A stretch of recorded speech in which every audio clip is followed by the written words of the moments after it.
SGR தகுதியுடையோர் 550 ringgit வரை பெறுவர்.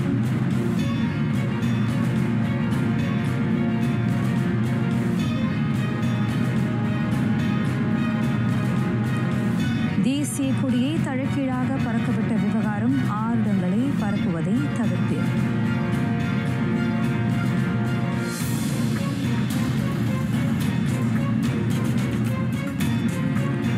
வன்பகடியில் ஈடுபடுவோர் பள்ளியிலிருந்து நீக்கப்படக்கூடும். கல்வி அமைச்சர் எச்சரிக்கை.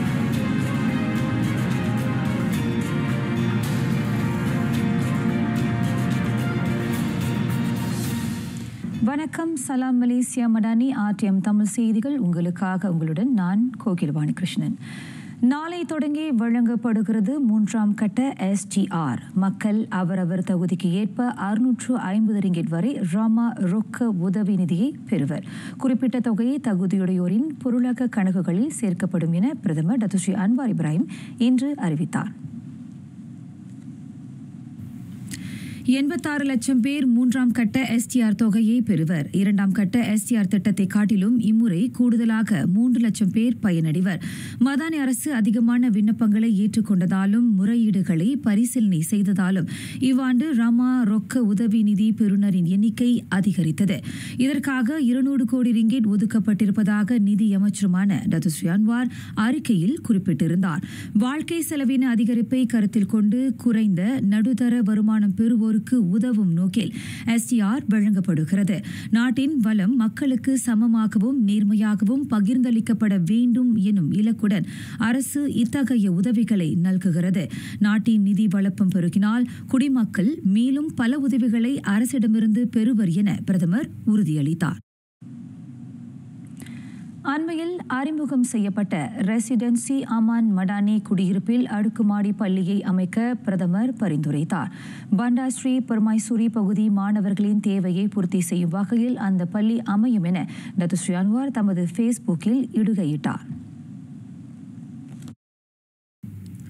ரெசிடென்சி அமான் மடானி குடியிருப்பு திட்டத்தின் மேம்பாட்டாளர்கள், வீடமைப்பு, ஊராட்சி அமைச்சு மற்றும் தொடர்புடைய நிறுவனங்கள் உடனான கலந்துரையாடலின் போது பிரதமர் அந்த பரிந்துரையை முன்வைத்தார். அருகில் ஒரு ஆரம்ப பள்ளி உள்ள போதிலும் புதிய குடியிருப்பு எழுப்பப்படுவதால் மாணவர் சேர்க்கை அதிகரிக்கக்கூடும். அதனால் அங்கேயே அடுக்குமாடி பள்ளியை அமைக்க பரிந்துரைக்கப்பட்டது. மடானி கட்டமைப்புக்கு ஏற்ப அனைத்து வசதிகளுடன் நிறுவப்படும் அந்த பள்ளி வட்டார மக்களுக்கும் திறக்கப்படும். அதுபோல பாலர்பள்ளி, தொழுகை கூடம், மருத்துவமனை மற்றும் பாதுகாப்பு மையமும் அமைக்கப்படவிருப்பதாக டத்துஸ்ரீ அன்வார் குறிப்பிட்டார். தேசிய கொடியை தலைகீழாக பறக்கவிட்ட விவகாரம் தொடர்பில் 6 இடங்களை தவிர்க்கவும் அந்த அறிவுறுத்தலை விடுத்துள்ளார் தேசிய ஒருமைப்பாட்டு அமைச்சர் டத்தோ ஏரன் அகு டகாங். 1963 சின்ன பெயர் சட்டத்தின்படி மலேசிய கொடியை தழக்கீழாக பறக்க விடுவது தவறு. அதேவேளை அதுபோன்ற விவகாரத்தில் உண்மையான காரணத்தை கண்டறிதல் அறிவுடைமையாகும் என அமைச்சர் நினைவுறுத்தினார். சமூக வலைதளங்களில் பரவி வரும் அந்த சிக்கல் குறித்து அவசரப்பட்டு 6 இடங்கள் வெளியிட வேண்டாம். அதேவேளை அந்த விவகாரத்தை தொடர்ந்து ஜாலூர் கமிலாங்கை பறக்க விடுவதில் அச்சமோ தயக்கமோ வேண்டாம் எனவும் அவர் அறிவுறுத்தினார்.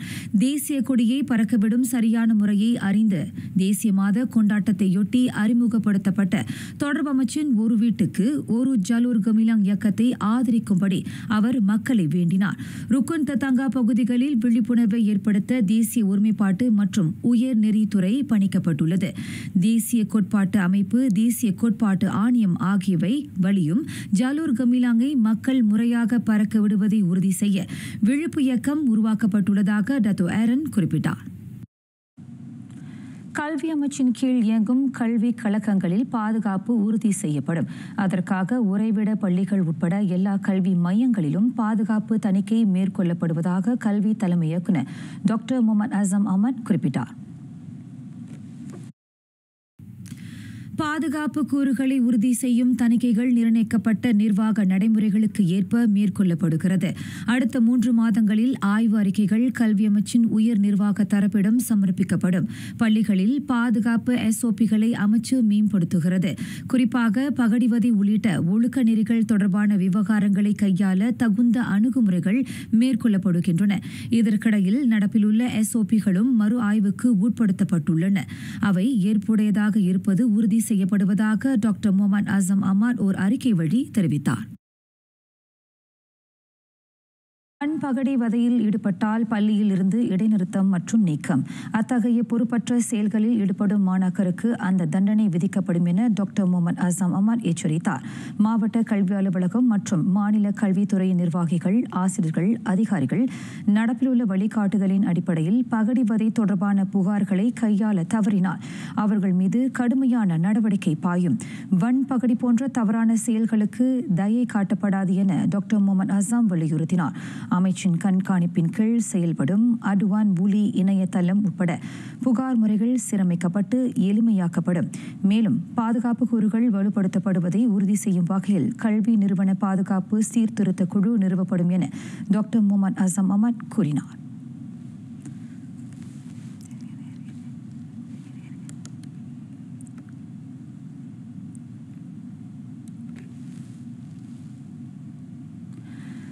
பகடி, தொந்தரவு, அவமதிப்பு, அடையாளத்தை தவறாக பயன்படுத்துதல் உள்ளிட்ட விவகாரங்களை கையாள அரசு குற்றவியல் சட்டத்தில் புதிய விதிகளை அறிமுகப்படுத்தியுள்ளது. இணைய குற்றங்களும் அதில் அடங்கும் என பிரதமர் துறையின் சட்ட கழக மறுமலர்ச்சிக்கான அமைச்சர் டத்தோஸ்ரீ அசலினா உத்மன் சயீத் குறிப்பிட்டார். பேரரசர் அங்கீகாரம் வழங்கிய 2025 குற்றவியல் சட்ட திருத்தத்தில் அந்த புதிய விதிகள் இணைக்கப்பட்டுள்ளது. நேரடியாகவோ இணையம் வாயிலாகவோ மேற்கொள்ளப்படும் பகடிவதை நடவடிக்கைகளை கையாளும் வகையில் 2025 குற்றவியல் சட்டம் 507B மற்றும் 507G ஆகிய 2 பிரிவுகள் சேர்க்கப்பட்டதாக டத்தோஸ்ரீ அசலினா தெரிவித்தார். தற்கொலைக்கு தூண்டும் வகையில் தொந்தரவு, அச்சுறுத்தல், பகடி போன்ற குற்றங்களை புரியும் தரப்புக்கு எதிராக அந்த சட்டம் பாயும் என்றார் அவர்.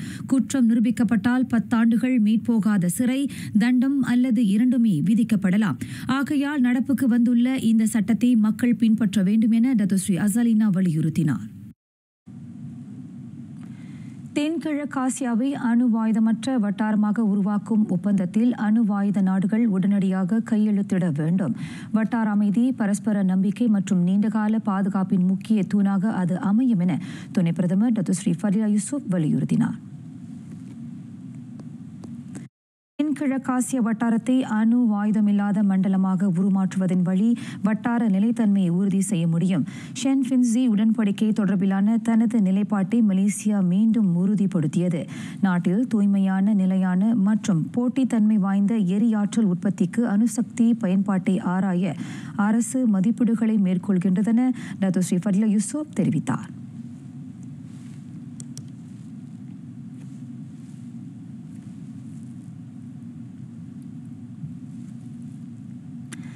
Kelantan Felda Ciku 1 ஜலன் உத்தமாவில் காரும் லாரியும் மோதிக்கொண்டதில் சிறார் 2 உட்பட 4 பலியானார்கள். நிகழ்விடத்தை அடைவதற்கு முன்னர் அது தொடர்பான அவசர அழைப்பு காலை 9:07 மணி வாக்கில் பெறப்பட்டதாக மாநில தீயணைப்பு மீட்புத்துறை குறிப்பிட்டுள்ளது. சாலை விபத்தில் சம்பந்தப்பட்ட ஹோண்டா ரக வாகனத்தில் 5 பேர் சிக்கிய நிலையில் கண்டெடுக்கப்பட்டனர்.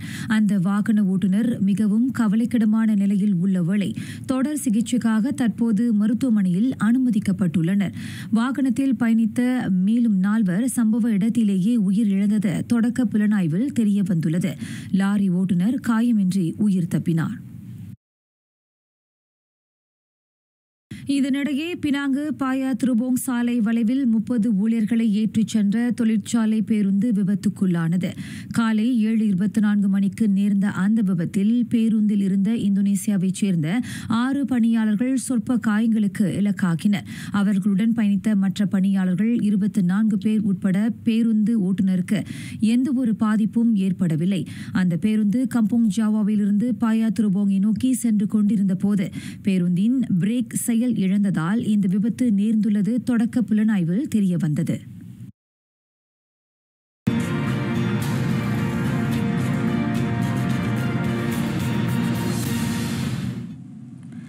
செயற்கை நுண்ணறிவு துறையில் 329 கோடி ரிங்கேட் முதலீட்டை மலேசியா ஈர்த்துள்ளது.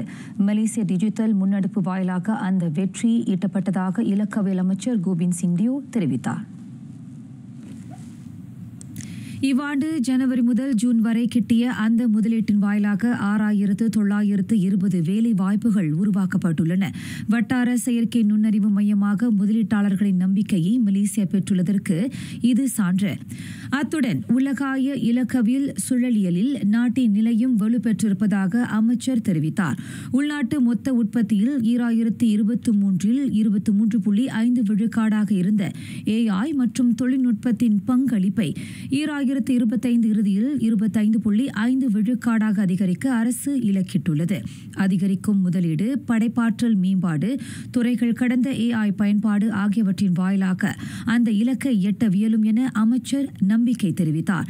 செயற்கை நுண்ணறிவு முன்னேற்றம் மற்றும் பங்களிப்பு குறித்த குபாங் பாசு உறுப்பினர் டத்தோ வீரா டாக்டர் கு அப்துல் ரஹ்மான் கு இஸ்மாயிலின் கேள்விக்கு கோபிந்த் சிங் விடை பகன்றார். சபாவில் பாழடைந்த நிலையில் உள்ள பள்ளிகளின் மறு கட்டுமானம் தொடர்பில் 389 திட்டங்களை அரசு அங்கீகரித்துள்ளது. 2016 தொடங்கி இம்மாதம் வரை 607 கோடி ரிங்கீட் ஒதுக்கப்பட்டிருப்பதாக கல்வி துணை அமைச்சர் வோங் காவோ தெரிவித்தார். 389 பள்ளி கட்டுமான திட்டங்களில் 233 நிறைவடைந்தன. 64 திட்டங்கள் கட்டுமானத்தில் உள்ள வேளை 92 தொடங்கப்படும் நிலையில் உள்ளன. சபாவுக்கு கல்வி அமைச்சின் வாயிலாக அந்த ஒதுக்கீடு வழங்கப்படுகிறது. 2023 ஆண்டில் 9 கோடியே 85 லட்சம் ரிங்கேட் பயன்படுத்தப்பட்டது. 2024 5 கோடியே 43 லட்சம் ரிங்கேட் செலவிடப்பட்ட வேளை இவ்வாண்டில் கடந்த மாதம் வரை 10 கோடியே 17 லட்சம் ரிங்கேட் வழங்கப்பட்டிருப்பதாக துணை அமைச்சர் கூறினார். சம்பூர்ண உறுப்பினர் டத்தோ ஸ்ரீ முகமது ஷாஃபி அப்தால் கேள்விக்கு வாங் விளக்கமளித்தார். 2030 ஆண்டு வாக்கில் நாடளாவிய நிலையில் கோகோ நடவு 10,000 ஹெக்டருக்கு விரிவுபடுத்தப்படும். தரமான கோகோவுக்கான கோரிக்கை அதிகரிப்பை தொடர்ந்து இந்த இலக்கு வகுக்கப்பட்டிருப்பதாக தோட்ட மூலப்பொருள் துணை அமைச்சர் டத்தோ சான் ஃபுங் ஹின் அவையில் தெரிவித்தார். கோகோ தோட்ட பயிரிட்டு ஊக்குவிப்பு திட்டம் வாயிலாக மலேசிய கோகோ வாரியம் அந்த நடவு நடவடிக்கையை வலுப்படுத்துகிறது. 2024 தரவுப்படி காய்ந்த கோகோ விதைகள் விலை சராசரியாக 141 விழுக்காடு அதிகரித்தது. 2023 ஆண்டில் 1 மெட்ரிக் டன் கோகோ விதை 10,073 ரிங்கிட்டாக இருந்த வேளை 2024 அது 24,274 ரிங்கிட்டாக அதிகரித்தது. உள்நாட்டு கோகோ பொருட்கள் தனித்தரம் வாய்ந்ததாகவும் தனித்துவமான சுவையை உடையவையாகவும் உள்ளன. அதன் அடிப்படையிலேயே அவை சந்தையில் விளம்பரப்படுத்தப்படுவதாக டத்தோ சான் விவரித்தார். சீன பயணிகளுக்கு விசா விலக்களிக்கப்பட்டதை தொடர்ந்து இவ்வாண்டு ஜனவரி முதல் மே வரை அந்நாட்டிலிருந்து 18 லட்சம் சுற்றுப்பயணிகள் மலேசியாவுக்கு வருகையளித்தனர். 2024 அந்த சலுகை அறிவிக்கப்பட்டதிலிருந்து சீன சுற்றுப்பயணிகள் எண்ணிக்கை கடந்த ஆண்டு 34 லட்சமாக அதிகரித்ததாக சுற்றுலா கலை பண்பாட்டு துணை அமைச்சர் கைருல் ஃபிர்டோஸ் அக்பர் கான் தெரிவித்தார். சீன சுற்றுப்பயணிகளை குறிப்பாக முஸ்லிம்களை மலேசியாவுக்கு ஈர்க்க சுற்றுலா முகவர் சங்கங்களின் ஒத்துழைப்புடன் அமைச்சர் பல்வேறு விளம்பர முன்னெடுப்புகளை மேற்கொண்டிருக்கிறது. மலேசியாவில் முஸ்லிம்களுக்கு நட்புறவான அதேவேளை சமய பாகுபாடின்றி எல்லாருக்கும் ஏதுவான சுற்றுலா சூழலியல் நிலவுவதை உணர்த்த சீனாவிலிருந்தும் ஐரோப்பாவிலிருந்தும் 100 இமாம்கள் தருவிக்கப்பட்டிருப்பதை துணை அமைச்சர் சுட்டினார். சீனாவில் இருந்து முஸ்லிம் சுற்றுப்பயணிகளை ஈர்ப்பதில் அரசின் முயற்சி குறித்த பலே புலா உறுப்பினர் டத்தோ முகமது பக்தியார் வான் ஷேக்கின் துணை கேள்விக்கு கைருல் ஃபிர்டோஸ் அவையில் விடை தந்தார். சமயத்தின் பெருமை அதன் தொன்மையில் இல்லை, தொடர்ச்சியில் உள்ளது. அதன் தொடர்ச்சியை பேணுவோர் இளையர். இளைஞர்களிடையே இந்து சமய அறிவை விதைத்து தரமிக்க சமுதாயமாக உருகொள்ள செய்யும் முனைப்பில் ஈடுபட்டுள்ள மலேசிய இந்து இளைஞர் பேரவை அதன் வைர விழாவை கொண்டாடியது. இந்து இளைஞரின் சமய எழுச்சிக்கு தூணாக நின்றவர் வீர துறவி விவேகானந்தர். ஒட்டுமொத்த இளைய தலைமுறைக்கும் அவர் இன்றளவும் வழிகாட்டியாக விளங்குகிறார் என அந்த கொண்டாட்டத்தில் சிறப்பு விருந்தினராக பங்கேற்ற இளைஞர் விளையாட்டு துறை அமைச்சர் அடம் அட்லி புகழாரம் சூட்டினார். Depan sekolah saya SMK Vivekananda. Jadi hari-hari saya kena tengok dan saya kena tahu. Saya nak kenal siapa Vivekananda ni. So I start reading about him. Therefore, dan dan sangat dekat sebenarnya dengan belia. Many people might not know that even in India, the National Youth Day, celebration of National Youth Day, tarikh ni adalah tarikh lahir suami Vivekananda. Begitu dekatnya preacher ataupun seorang tokoh agama, tokoh teologi ini dengan pembangunan belia. மலேசிய இளைஞர் மன்ற தலைவர் முகமது ஈசாட்டும் அதில் சிறப்பு விருந்தினராக பங்கேற்றனர். விவேகானந்தர் கற்பித்த தன்னலம் பாரா தொண்டு எனும் தாரக மந்திரத்தை இன்றளவும் வலுவாது கடைபிடிக்கிறது மலேசிய இந்து இளைஞர் பேரவை. அதன் தோற்றுனர், முன்னாள் தலைவர் ஆகியோர் சேவையை பாராட்ட இந்த கொண்டாட்டம் ஏற்பாடு செய்யப்பட்டது. நம்மளோட ஃபவுண்டர்ஸ் நம்ம இந்த சரித்திர விழாவுக்கு நம்ம கலந்துருக்காங்க. இது நம்மளுக்கு பெரிய ஒரு பயணத்தை முன்னாள் தலைவர்களை அங்கீகரிக்கணுக்காக மட்டுமே இன்றைக்கி நம்ம இந்த கொண்டாட்டத்தை சிறப்பாக நடந்துட்டு இருக்கு.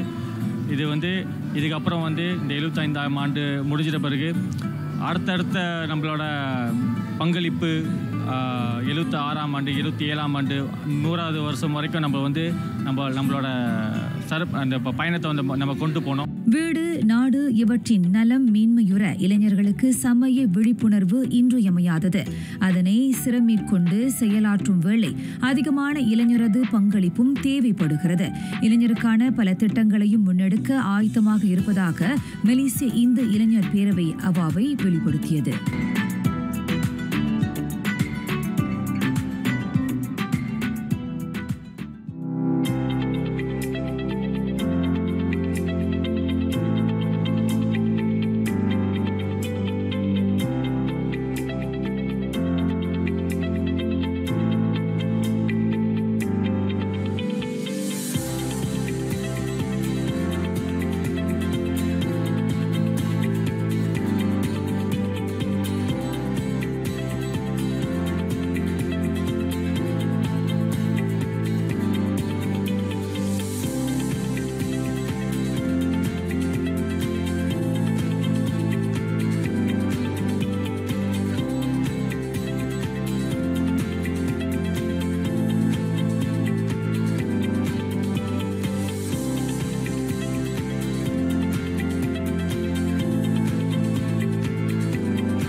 துருக்கி சிண்டர்கி 6.1 ஆற்றல் வாய்ந்த நிலநடுக்கம் உலுக்கியது. அதில் ஒருவர் உயிரிழந்த வேளை பலர் காயமுற்றனர்.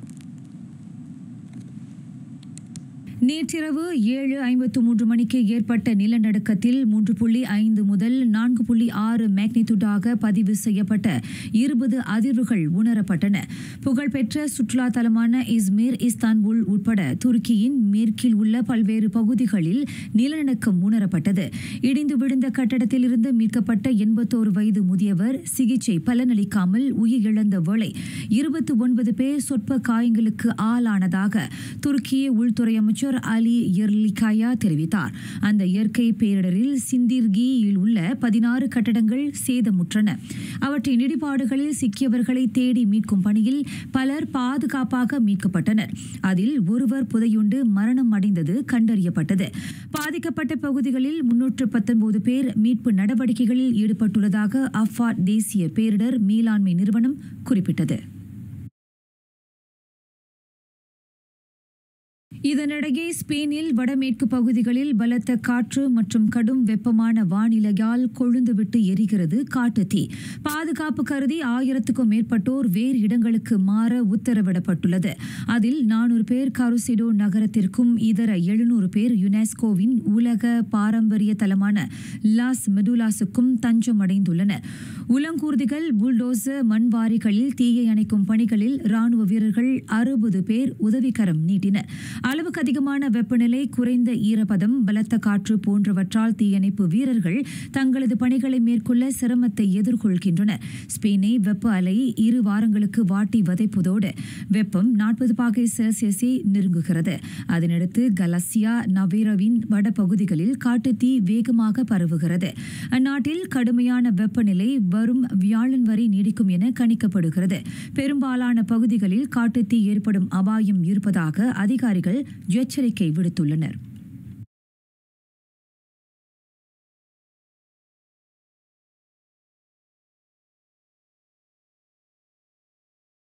மற்றொரு நிலவரத்தில் ஸ்காட்லாந்து எடின்பர்கின் சுற்றுலா தலமான ஆத்தர்ஸ் சீட்டில் காட்டுத்தீ ஏற்பட்டுள்ளது. ஹாலிராட் பூங்காவின் மிக உயரமான பகுதியான இது அந்நாட்டின் நாடாளுமன்றத்தின் அருகிலும் எடின்பர்கின் புகழ்பெற்ற ராயல் மைல் சாலைக்கு அருகே அமைந்துள்ளது.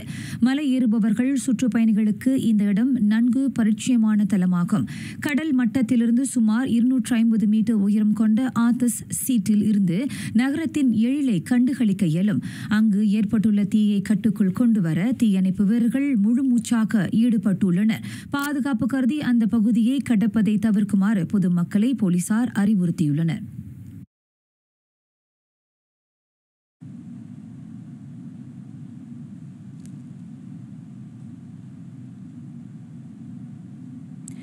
யுக்ரைன் மீதான 3 ஆண்டுகால படையெடுப்பை முடிவுக்கு கொண்டுவரும் முயற்சி. இதன் தொடர்பில் அமெரிக்காவுக்கும் ரஷ்யாவுக்கும் இடையில் நடைபெறவிருக்கும் பேச்சுகளில் யுக்ரைன் பங்கேற்கக்கூடும் என நேட்டோவுக்கான அமெரிக்க பேராளர் மேத்யூ விட்சேக்கர் கோடிக்காட்டியுள்ளார். ரஷ்ய போருக்கு தீர்வு காணும் முயற்சியாக வரும் வெள்ளிக்கிழமை அமெரிக்க அலாஸ்காவில் அதிபர் டொனால்டு டிரம்ப், ரஷ்ய அதிபர் விளாடிமிர் புட்டின் இருவரும் சந்திக்கவிருக்கின்றனர். 2 நாடுகளுக்கும் இடையிலான சண்டையை முடிவுக்கு கொண்டுவரும் எந்தவோர் ஒப்பந்தமும் இருந்தாலும் அதில் யுக்ரைன் மற்றும் ஐரோப்பிய தலைவர்களின் பங்கேற்பு இருக்க வேண்டும். யுக்ரைனில் அமைதியை மலர செய்யும் முயற்சிகளை அந்நாட்டின் பங்கேற்பின்றி முடிவு செய்ய இயலாது என ஐரோப்பிய ஒன்றியம் வாதிடுகிறது. France, Germany, Italy, Poland, Britain, Finland ஆகியவற்றின் தலைவர்கள் உட்பட ஐரோப்பிய ஆணைய தலைவர் உர்சுலா வான் டெர் லேயன் வெளியிட்ட கூட்டறிக்கையில் இவ்வாறு குறிப்பிடப்பட்டுள்ளது. அதேவேளை Denmark, Estonia, Iceland, Latvia, லித்வானியா, Norway, Sweden ஆகிய நாடுகளின் தலைவர்களும் கீஃபின் பங்கேற்பின்றி எந்த முடிவும் எடுக்கப்படக்கூடாது என வலியுறுத்தியுள்ளனர்.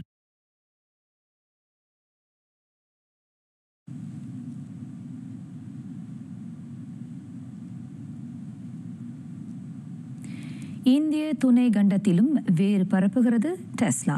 தலைநகர் புதுடில்லியில் அந்த அமெரிக்க பன்னாட்டு வாகன தயாரிப்பு நிறுவனம் தனது 2ஆம் காட்சியறையை திறக்கவிருக்கிறது. மும்பை சந்தையில் அதிகாரப்படியாக ஊடுருவிய சில நாள்களுக்கு பின்னர் அந்த தெற்காசிய நாட்டில் தனது வணிகத்தை விரிவுபடுத்துகிறது டெஸ்லா. கடந்த மாதம் அதன் முதல் காட்சியறை மும்பையில் திறக்கப்பட்டது.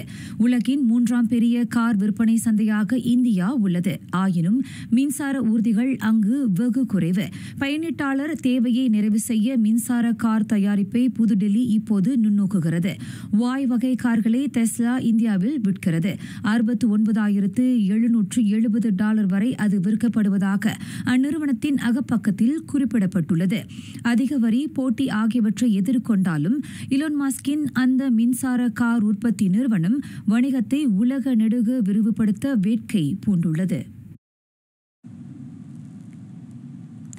பூக்கள் மங்கையர்களை மயக்கி தன்வசம் இழுக்கும் வசியக்காரியா அல்லது மன்மதன் வம்சாவளியா? மங்கையரின் தலையில் அமர்ந்து வாசம் வீசினாலும் தலைகணம் இல்லாமல் பூவையரும் மையல் கொள்ளும் என்பது உலகம் அறிந்த உண்மை. பூக்களின் அழகு ஒளியில் பிரகாசிக்கிறது கொலம்பியாவின் மெடலின் நகரம். வெயிலுக்கொரு பூ, மழைக்கொரு பூ, பனிக்கொரு பூ, 12 ஆண்டுகள் தவமிருந்து பூக்கும் ஒரு பூ. காலையில் ஒரு பூ, மாலையில் ஒரு பூ, இரவினில் மலர்ந்து விழித்திருக்கும் ஒரு பூ என அடுக்கிக் கொண்டே போகலாம் இப்பூக்களின் அதிசயத்தை. அவ்வகையில் மெடலின் நகரமே பூக்களின் அணிவகுப்பில் பூத்து குலுங்கி கிடக்கின்றன.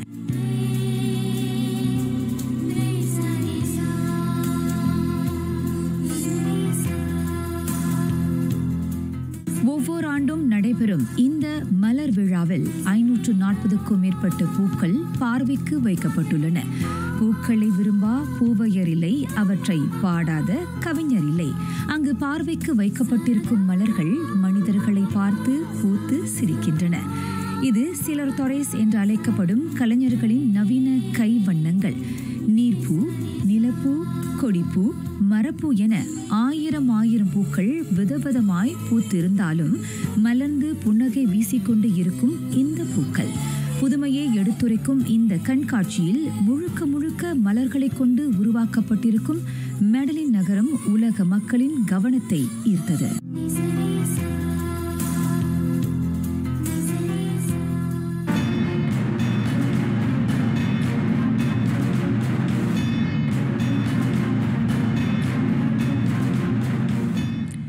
உலக விளையாட்டுப் போட்டியில் வென்ற தங்கத்தை நாட்டிற்காக சமர்ப்பிக்கிறார் தேசிய ஊஷு தாரகை தன் ஷியோங் மின். தேசிய நாளை இன்னும் சில நாட்களில் கொண்டாடவிருக்கும் மலேசியர்களுக்கு கிட்டியது அந்த வெற்றி பரிசு. உலக போட்டியில் முதல் முறையாக இடம்பெற்ற ஊஷு பிரிவில் தங்கம் வென்றதை அவர் பெருமையாக கருதுகிறார். ஊஷு தற்காப்பு கலைக்கு கிடைத்த மாபெரும் அங்கீகாரம் என தான் வர்ணித்தார். இந்த மகத்தான வெற்றியானது அடுத்தடுத்து விளையாடும் தேசிய ஊஷு ஆட்டக்காரர்களை மிளிர ஒரு ஊக்குவிப்பாக அமையும் என அவர் நம்பிக்கை தெரிவித்தார். சீனா செங்டுவில் நடைபெற்ற போட்டியில் தேசிய அணியினர் மொத்தமாக 1 தங்கம், 1 வெள்ளி, 1 வெண்கலத்தை கைப்பற்றி நாட்டுக்கு பெருமை சேர்த்தனர். 20 வயதுக்கும் கீழ்ப்பட்டோருக்கான 2026 மகளிர் ஆசிய கிண தகுதி சுற்று காற்பந்தாட்டம். அதில் முதல் வெற்றியை பெற்றுள்ளது மலேசியா. F பிரிவாட்டத்தில் மலேசிய பெண் வேங்கையினர் 2 கோலில் குவாமை வென்றனர். அந்த ஆட்டம் நேற்றிரவு சொராஸ் கோலம்பூர் காற்பந்தாட்டம் அரங்கில் நடைபெற்றது. வெற்றிக்கணியை பறிக்க தேசிய வீரமங்கிகள் பிற்பாதி ஆட்டம் வரையில் காத்திருந்தனர். அதிர்ஷ்ட காற்று லேயன் டைகர்ஸ் பக்கம் வீசியதன் பலனாக 64வது மற்றும் 86வது நிமிடங்களில் அதன் 2 கோல்களை கசே கர்மில்லா அஸ்-ஜஹ்ரா ரிஸ்வான் ஒருவரை புகுத்தினார்.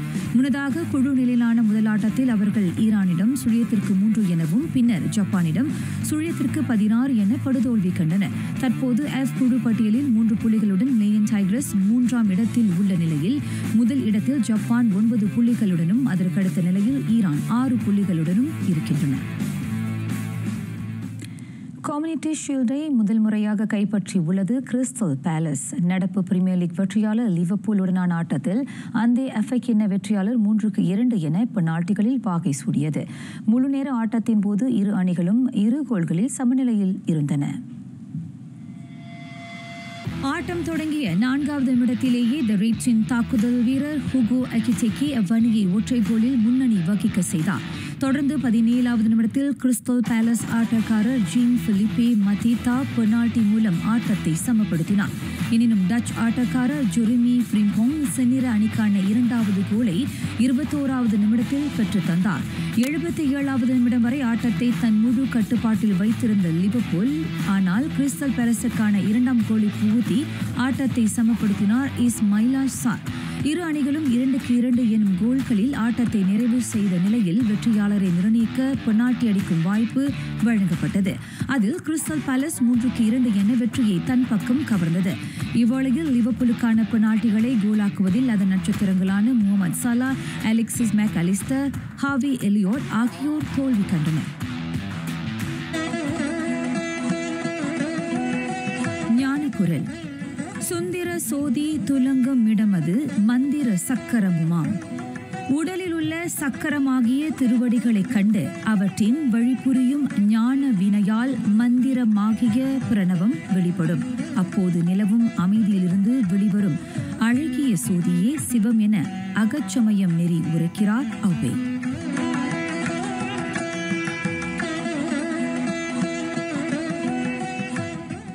நிறைவடைகின்றன RTM தமிழ் செய்திகள். எங்களோடு இணைந்ததற்கு நன்றி.